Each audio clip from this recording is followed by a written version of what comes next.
Assalamualaikum warahmatullahi wabarakatuh. Perkenalkan, nama saya Yuni Antrini. Saya adalah mahasiswi dari Institut Agama Islam Negeri Palopo, Prodi Ekonomi Syariah MAD, Fakultas Ekonomi dan Bisnis Islam.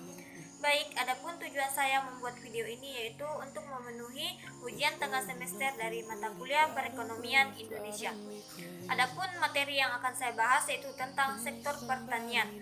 Dalam materi tersebut terdapat 5 poin, yang dimana poin pertama yaitu pembangunan infrastruktur dan masalah kelembagaan, yang kedua yaitu arti peranan modal dalam negeri, yang ketiga fungsi dan kedudukan modal dalam negeri, yang keempat perkembangan pertanian dan prospeknya di masa depan, yang terakhir yaitu ruang lingkup investasi dan waralaba. Yang pertama yaitu pembangunan infrastruktur dan masalah kelembagaan. Infrastruktur merupakan salah satu syarat kunci pembangunan ekonomi nasional. Ia berfungsi sebagai katalisator dalam proses produksi, distribusi, dan konsumsi suatu barang dan jasa di suatu negara. Dalam bidang pertanian, ketersediaan infrastruktur yang memadai secara langsung maupun tidak langsung akan sangat berpengaruh pada tinggi rendahnya ongkos produksi dan distribusi komoditas pertanian. Selanjutnya yaitu masalah kelembagaan. Kondisi secara umum petani Indonesia masih sangat lemah. Dari sisi kelembagaan, bahkan ada kecenderungan petani masih bersifat individual dalam mengelola usaha taninya, sehingga kesulitan dalam memaksimalkan potensi yang dimiliki, terutama dalam hal akses terhadap sumber pembiayaan dan akses terhadap pasar. Kecenderungan yang individual tersebut akan berpotensi terhadap lemahnya keberadaan petani, sementara pasar menuntut kualitas dan kuantitas dari produk atau komoditas yang dihasilkan petani. Kedua yaitu arti peranan modal dalam negeri. Penanaman modal dalam negeri atau PMDN adalah kegiatan menanam modal untuk melakukan usaha di wilayah negara Republik Indonesia yang dilakukan oleh penanam modal dalam negeri dengan menggunakan modal dalam negeri.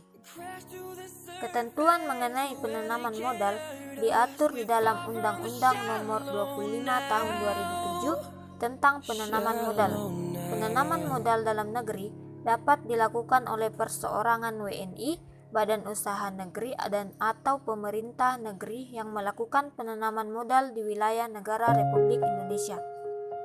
Kegiatan usaha-usaha atau jenis usaha terbuka bagi kegiatan penanaman modal, kecuali bidang usaha atau jenis usaha yang dinyatakan tertutup dan terbuka dengan persyaratan dan batasan kepemilikan modal negeri atas bidang usaha perusahaan diatur dalam Peraturan Presiden Nomor 36 Tahun 2010 tentang perubahan daftar bidang usaha yang tertutup dan bidang usaha yang terbuka dengan persyaratan di bidang penanaman modal. Yang ketiga yaitu fungsi dan kedudukan modal dalam negeri. Fungsi serta kedudukan modal dalam negeri juga sangat penting karena merupakan aset negara untuk meningkatkan pendapatan dan pertumbuhan negara. Adapun fungsinya adalah untuk pengumpulan, pengelolaan, perencanaan, dan perumusan kebijakan teknis bidang perekonomian modal. 4 yaitu perkembangan pertanian dan prospeknya di masa depan.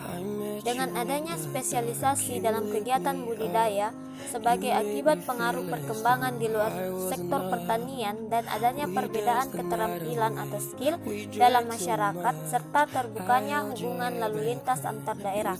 Pada tahap ini, selain dikonsumsi sendiri, hasil-hasil pertanian mulai dipasarkan dan diolah secara sederhana sebelum dijual. Selanjutnya, dengan kemajuan teknologi yang sangat pesat di sektor industri, kimia dan mekanik, dan transportasi telah memacu perkembangan sektor pertanian yang semakin maju dan kompleks. Proses pengolahan hasil-hasil pertanian untuk berbagai keperluan membutuhkan teknologi yang semakin canggih dan skala yang besar agar ekonomis.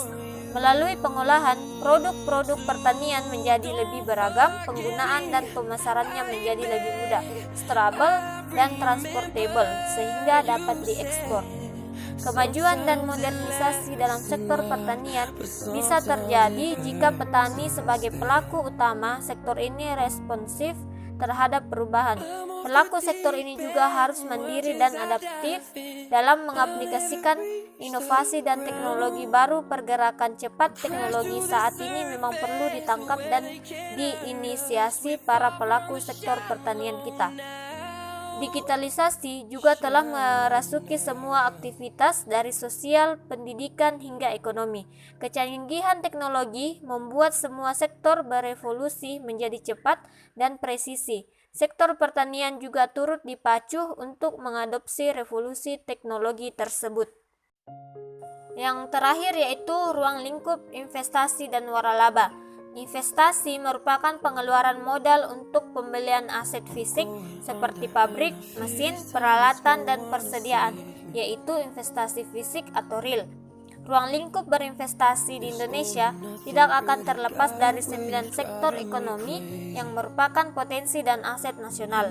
Hampir setiap daerah di Indonesia memiliki sektor ekonomi ini, yang masing-masing memiliki jenis usaha yang sesuai dengan kondisi geografis daerahnya. Adapun salah satu sektor usaha di Indonesia yaitu sektor pertanian, di mana sektor pertanian ini memiliki 5 subsektor usaha, yaitu subsektor pertanian tanaman pangan, subsektor perkebunan, subsektor tanaman kehutanan, subsektor peternakan, dan subsektor perikanan. Selanjutnya yaitu waralaba. Istilah waralaba merupakan gabungan kata wara yang berarti lebih dan laba yang berarti keuntungan. Waralaba di Indonesia sendiri diatur dalam Peraturan Pemerintah Nomor 42 Tahun 2007 tentang waralaba. Konsep bisnis waralaba telah dipakai dalam berbagai bidang usaha, termasuk dalam dunia pertanian atau agrobisnis. Di Indonesia, waralaba di bidang pertanian dan perkebunan telah mulai dikenal banyak orang. Waralaba dalam dunia perkebunan, khususnya dalam konsep hutan rakyat, lebih diperuntukkan pada orang-orang yang ingin berinvestasi dalam agroforestry namun terkendala pada waktu atau tidak sempat mengelola, tidak memiliki lahan, ataupun sama sekali tidak mempunyai pengetahuan dalam bidang pertanian atau perkebunan. Baik, mungkin itu saja yang bisa saya paparkan tentang materi sektor pertanian. Lebih dan kurangnya mohon dimaafkan. Wabillahi taufiq wal hidayah. Wassalamualaikum warahmatullahi wabarakatuh.